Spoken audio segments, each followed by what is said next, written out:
Hello, I'm Rachel Jones. Welcome to the Coal Capital Markets Weekly Update. Now, GBPUSD was lower after the Bank of England raised its interest rate by 50 basis points to 4%, but signalled that a peak may be near. With the country expected to perform worse out of the developed nations, the UK's currency is on the back foot without further rate hikes. On this weekly chart, you can see the British pound is now treading water toward the lows in September, culminating with the ill-fated Truss economic plan and the Bank of England intervention. Traders can play the downside, but beware of any support that holds. The Bank of England raised its interest rate for the 10th time on Thursday, but dropped a previous statement that they would continue forcefully if needed.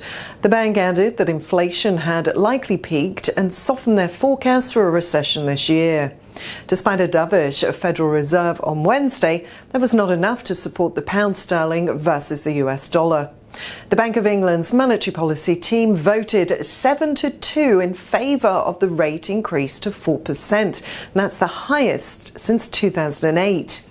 The UK Central Bank's Monetary Policy Committee said further interest rate hikes would hinge on evidence of more persistent price pressures appearing. In a speech, Governor Andrew Bailey said that since the November Monetary Policy Report, we've seen the first signs that inflation has turned a corner, but it's too soon to declare victory just yet. Inflationary pressures are still there. His comments echoed those of Fed Chair Jerome Powell a day earlier, where he said that it was premature to declare the fight against inflation to be over.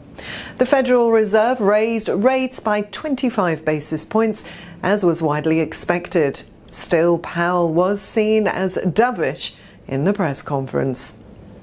Well, that's all for the latest weekly update for Coal Capital Markets. Make sure to subscribe.